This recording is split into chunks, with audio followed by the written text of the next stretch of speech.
Hello students. Hello students, how are you? चलो भाई, तो आज हम बोर्ड पे चालू करते हैं मामला।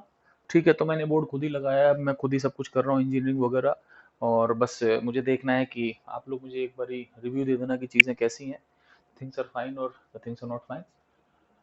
तो आज हम लोग एक बहुत ही इंपॉर्टेंट टॉपिक पढ़ेंगे, वेरी वेरी इंपॉर्टेंट टॉपिक, जिसको बोलता हूँ पीजिप टॉपिक। पीजिप बोले तो Pandey ji is important point.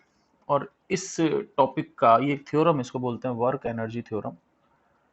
और रियलिटी में बताऊं तो फिजिक्स में इससे इम्पोर्टेंट कुछ भी नहीं है।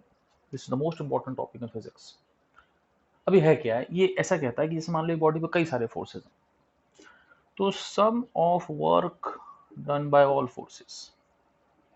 मान लो बॉडी पे 10 फोर्सेस है, तो सभी का सम ऑफ वर्क डन। जैसे कि मान लो ये एक मार्कर है, ये मार्कर मैं ऐसे ले जा रहा हूँ और ये गिर जाता है।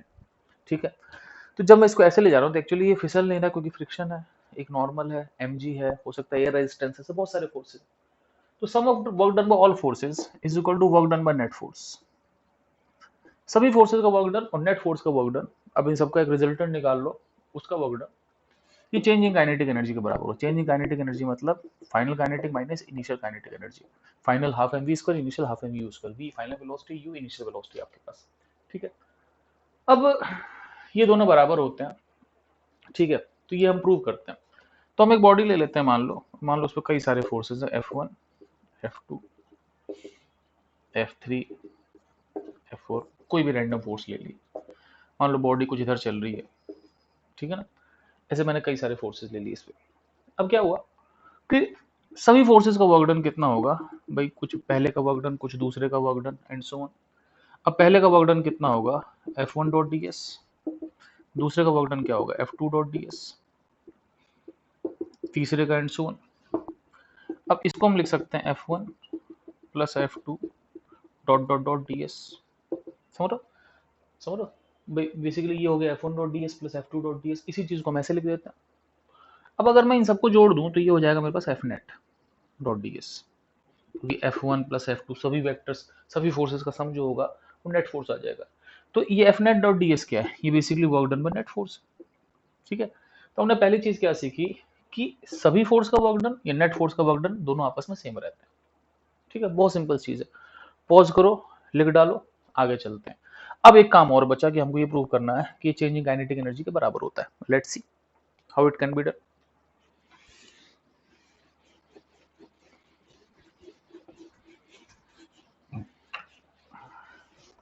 चलो, मान लो बॉडी कैसे भी चल रहा है, किसी टाइम मान लो बॉडी यहाँ पर है, तो यहाँ पर होगा तो उसकी वेलोसिटी इधर होगी। एक छोटा सा डिस्प्लेसमेंट ds ले लूँ, वो भी इधर होगा। दोनों टेंजेंशियल होते हैं, क्योंकि वैसे तो देखो बड़ा डिस्प्लेसमेंट जैसे यहाँ से यहाँ है तो बड़ा डिस्प्लेसमेंट इधर होगा, यहाँ से यहाँ गया बड़ा डिस्प्लेसमेंट इधर होगा, लेकिन छोटा डिस्प्लेसमेंट ये है, इधर ही वेलोसिटी इधर ही है, और दोनों पैरेलल है। और मान लो कि इसकी दो एक्सेलरेशन है, मान लो वेलोसिटी बढ़ रही है तो 80 इधर हो गया, रेडियल इधर हो गया, और नेट एक्सेलरेशन इधर हो गया। ठीक है, और मान लो कि इसका वेलोसिटी या 80 या डिस्प्लेसमेंट से जो एंगल है वो थीटा है। तो हमारे पास क्या हो गया, work done by all force, work done by net force, दोनों सेम आते हैं और ये होते हैं F net dot D S. ठीक है, अब F net dot D S हो गया आपके पास। नेट फोर्स क्या होता है हमें, यहाँ पे एक्सेलरेशन ये है, ध्यान रखना ये नहीं है ये नहीं है, ये एक्सेलरेशन के दो पार्ट्स हैं। एक्सेलरेशन मेरे पास ये है, डॉट डी एस। अब डॉट डी एस का मतलब क्या हुआ, इन दोनों का डॉट प्रोडक्ट ए नेट डॉट डी एस। तो ए नेट और डी एस के बीच में एंगल कितना है, थीटा है, तो ये हो जाएगा एम बाहर आ जाएगा, ये हो जाएगा a net d s cos theta. ठीक है, a net d s cos theta हो गया। अब देखो ए नेट के दो कंपोनेंट हो गए, ए टी और ए आर। तो a net cos theta a t होगा, a net sine theta a r होगा। तो ए नेट कॉस थीटा को मैं लिख सकता हूँ ए टी। ठीक है, तो ये बेसिकली कितना आ गया आपके पास, एम इधर आ गया, इसको लिख दो ए टी डी एस। ठीक है, ए टी डी एस। अब कुछ गड़े मुर्दे उखाड़ेंगे। गड़े मुर्दे कैसे देखते हैं। मुझे पता है कि ए टी होता है डी बाई डी टी। अगर मैं डी एस से डिवाइड मल्टीप्लाई कर लूँ, कोई दिक्कत, कोई दिक्कत नहीं है। और D S by D T क्या है, वी, तो इसको V D by D S लिख सकता हूँ। ये मैं पहले ही बता चुका हूँ कि A T V D by D S होता है। ये जस्ट एक आध लेक्चर पहले ही मैंने टेंजेंशियल एक्सेलरेशन में बताया था, ठीक है ना, मतलब कुछ लेक्चर पहले सर्कुलर में, सर्कुलर काइनेमेटिक्स में। तो एटी को लिख सकते हैं V D V by D S, एटी को लिख सकते हैं V D V by D S, एटी को लिख सकते हैं V D V by D S. तो मैंने इसको कर दिया V D V by D S, D S से डिवाइड, डी एस से मल्टीप्लाई, डी एस कट गया। मान लो शुरू में वेलोसिटी यू थी, बाद में वेलोसिटी वी थी, तो ये हो गया V D V. V D V का इंटीग्रेशन क्या होगा, वी स्क्वायर बाय टू, जैसे एक्स डी एक्स का एक्स स्क्वायर बाय टू, वैसे वी डी वी का वी स्क्वायर बाय टू। अब वी की जगह वी लिखोगे वी आएगा, यू लिखोगे यू आएगा, तो ये हो जाएगा M we square minus you square by two. अब देखो ये हो जाएगा half M we square minus half M you square. अब आपके पास हाफ एम वी स्क्वायर जाएगा के final, half M we square के इनिशियल। तो बेसिकली ये चीज क्या होगी, चेंजिंग काइनेटिक एनर्जी। लो जी, काम खत्म। कुल मिला के सभी फोर्सेस का वर्क डन, नेट फोर्स का वर्क डन, दोनों आपस में बराबर है, और ये वर्क चेंजिंग काइनेटिक एनर्जी के बराबर है। सिंपल सी बात। अब हम लोग क्या करते हैं, आगे चलते हैं। अब देखो ये मैंने प्रूफ कर दिया, हालांकि इसका प्रूफ लोग एक लाइन में भी कर देते हैं, लेकिन वो सही नहीं है। लोग क्या करते हैं, इसका बहुत ही चमत्कारी सा प्रूफ करते हैं। लोग क्या कहते हैं कि मान लो एक बॉडी है, इस पर एक फोर्स एफ है, तो मान लो वो इसको इधर खींच के ले जा रही है, डिस्प्लेसमेंट है, तो इस पे जो वर्क डन होगा वो क्या होगा, एफ डॉट एस। मान लो कांस्टेंट फोर्स है, मान लो, तो एफ और एस के बीच में एंगल कितना है, जीरो, क्योंकि बॉडी पे फोर्स भी इधर है, डिस्प्लेसमेंट भी इधर है, जमीन पे चल रही है। इसको लिखेंगे F S cos zero. F S cos zero क्या होगा, एफ एस, ठीक है। अब एफ कितना हो गया, एम ए, ठीक है। अब मुझे पता है कि जब भी फोर्स कांस्टेंट होगा तो एक्सेलरेशन कांस्टेंट होगा, क्योंकि एक्सेलरेशन एफ बाय एम होता है, एफ कांस्टेंट एम कांस्टेंट। और एक फॉर्मूला होता है V square minus you square equal to two A S. अब यहाँ से क्या करो, ए एस की वैल्यू लिख लो। ए एस की वैल्यू क्या होगी, v square minus you square by two, तो v square minus you square by two. तो ये आपके पास हो गया half M we square minus half M you square. तो ये आपके पास K final minus K initial. लोग प्रूफ तो कर देते हैं भाई साहब, प्रूफ सही है गलत तो क्या बताऊं, लेकिन ये प्रूफ केवल तभी है जब फोर्स कांस्टेंट हो और मोशन 1D। अगर मोशन 1D नहीं है, फोर्स कांस्टेंट नहीं है, तो ये प्रूफ नहीं हो सकता, ठीक है। तो दिस प्रूफ इज फाइन, लेकिन प्रूफ हमेशा फाइन नहीं है, ठीक है। तो ठीक है, it's fine, people do prove it like that, लेकिन ये एक जनरल प्रूफ नहीं है जो हर जगह नहीं लग सकता। तो वो जो पहले वाला प्रूफ था वो जनरल था। अब मैं आपको छोटे छोटे पॉइंट बता रहा हूँ जो आप देख लो, ठीक है, ये आप लिख लेना। लेकिन मतलब ये एक बेसिकली एक जनरल केस है जब फोर्स कांस्टेंट होता है और 1D मोशन होती है, लेकिन वो वाला प्रूफ सही है, आप इसको नहीं लिखो कोई फर्क नहीं पड़ता, ठीक है। अब हम चलते हैं आगे। अब कुछ छोटे छोटे पॉइंट्स हैं जो बहुत जरूरी हैं, ठीक है, बहुत जरूरी पॉइंट है। पहला पॉइंट ये है कि if force is perpendicular to velocity always, अगर फोर्स हमेशा वेलोसिटी के परपेंडिकुलर होता है तो वर्क डन जीरो होगा। कैसे, जैसे कि मान लो फोर्स ऐसे है, और देखो जिधर बॉडी चलता है उधर ही डिस्प्लेसमेंट होता है, उधर ही वेलोसिटी होती है। मान लो इधर चल रहा है तो इधर डिस्प्लेसमेंट, इधर वेलोसिटी। अब वर्क डन कितना होता है, एफ डॉट डी एस, ठीक है। अब नेचुरल सी बात है, अगर फोर्स वेलोसिटी के परपेंडिकुलर है तो डीएस के परपेंडिकुलर है, अगर डीएस के परपेंडिकुलर तो एफ डी एस कॉस 90 आ जाएगा, कितना हो जाएगा, जीरो। तो कभी भी वर्क डन क्या होगा, जीरो होगा, ठीक है। और कभी वर्क डन जीरो होगा तो वर्क डन जीरो होगा तो होगा, हम क्या कर सकते हैं। तो इस केस में वर्क डन हमेशा जीरो होगा। अब इसका एग्जाम्पल दो है ना। ये तब होता है पहले जब आपके पास work by tension is equal to zero in circular motion.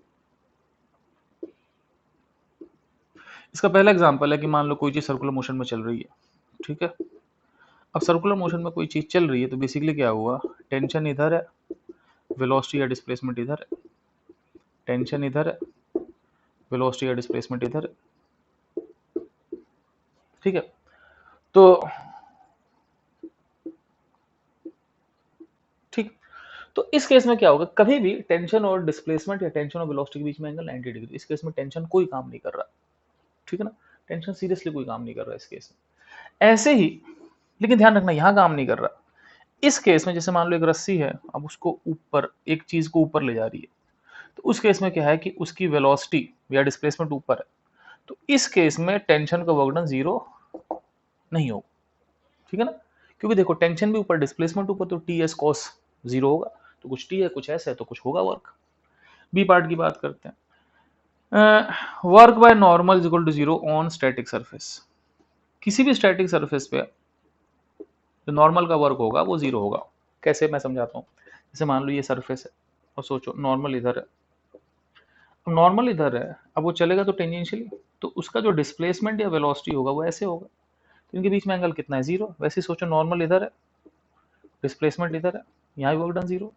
तो इस केस में कभी भी क्या होगा कि आपके पास जो वर्क डन होगा वो हमेशा जीरो हो जाएगा, क्योंकि बॉडी चलेगी सरफेस के पैरेलल और फोर्स होगा सरफेस के परपेंडिकुलर, ये जीरो होगा। लेकिन ध्यान रखना, अगर सपोज ये कोई लिफ्ट है तो नॉर्मल इधर है और बॉडी का डिस्प्लेसमेंट भी इधर है, तो इस केस में इन दोनों के बीच में एंगल जीरो नहीं है, तो इस केस में नॉर्मल का वर्क डन जीरो नहीं होगा।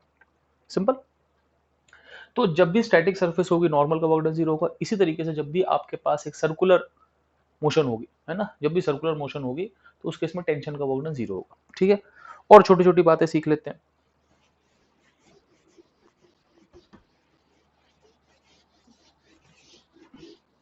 वो छोटी बात है लेकिन बहुत काम की बात है। तो सेकंड पॉइंट ये है कि अगर एक बॉडी को कहीं से कहीं ले जाते हैं, देन बाय डिफॉल्ट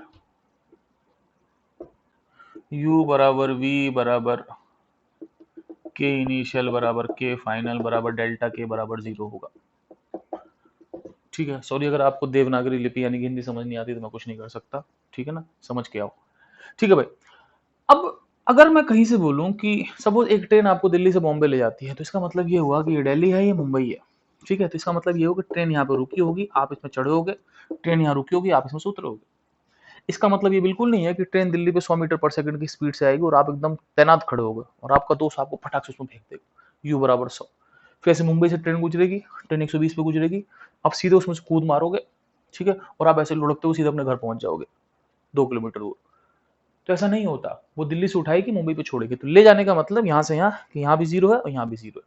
ठीक है, तो कभी भी कहीं से कहीं ले जाने का मतलब वेलोसिटी शुरू में भी जीरो, बाद में भी जीरो है। ठीक है, तीसरा पॉइंट, बाय डिफॉल्ट यू बराबर जीरो।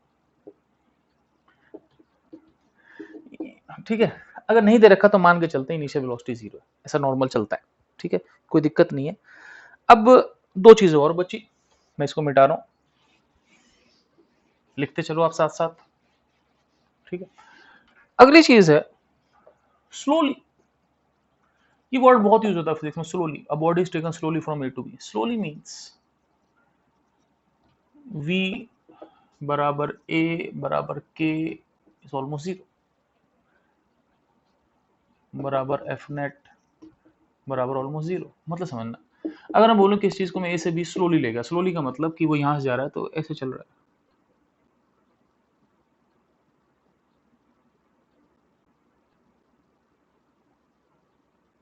अब तुम कहोगे सर चल ही नहीं रहा, मैं बोलूंगा चल रहा है भाई लेकिन दिख नहीं रहा, मैं देख रहा था चल रहा है। ये ऐसे जैसे कि मान लो एक टंकी है 1000 लीटर की, नीचे एक नलके में क्या है कि हल्का हल्का टप टप पानी गिर रहा है, तो टंकी खाली हो रही है, आप देखोगे नहीं दिखेगी, लेकिन अगर आप 4 दिन बाद आकर देखोगे तो पानी यहाँ तक हो जाएगा। तो वो स्लोली होता है, मतलब चल रहा है लेकिन नहीं चल रहा। अब चल रहा है लेकिन नहीं चल रहा तो वेलोसिटी ऑलमोस्ट जीरो है। Acceleration D by D T वो भी जीरो हो गया, kinetic energy half M we square वो भी जीरो हो गया, एफ नेट बराबर है वो भी जीरो हो गया। स्लोली का मतलब कि ऑलमोस्ट सब कुछ जीरो है। ठीक है ना। और एक आखिरी point, if not mentioned work is of external force. अगर कभी भी नहीं दे रखा तो वर्क एक्सटर्नल फोर्स का है। जैसे कि मैं समझाता हूं आपको, जैसे कि मान लो कि एक बॉडी है, ठीक है, और उस पर कई सारे फोर्सेस हैं। जैसे कि मान लो कि एक बॉडी किसी ऐसे जा रही है ना, मान लो ऊपर चढ़ रही है, नहीं मान लो कि ऐसी भी बॉडी, इसे मान लो नॉर्मल है, एमजी है, फ्रिक्शन है और एक पुल है। ठीक है, एक एक्सटर्नल फोर्स को खींच रहे। अब कोई आपसे पूछे कि फाइंड वर्क डन, अब ये नहीं बोल रहा वर्क डन किसका है, तो अगर नहीं बोल रहा है तो बाय डिफॉल्ट वर्क किसका है बच्चों, बाय डिफॉल्ट वर्क इस एफ का है। तो ये जो वर्क है बाय डिफॉल्ट किसका है, जो एक्सटर्नल फोर्स है। ठीक है, तो ये छोटी छोटी बातें थी। अब हम इससे बहुत सारे सवाल करेंगे, बहुत बहुत बहुत बहुत बहुत सारे सवाल जो आप लोग देखोगे। ठीक है, और आप देखो मैं भी देखता हूँ, काम खत्म। ओके बच्चों, चिल मारो, एंजॉय, चिलैक्स एंड रिलैक्स।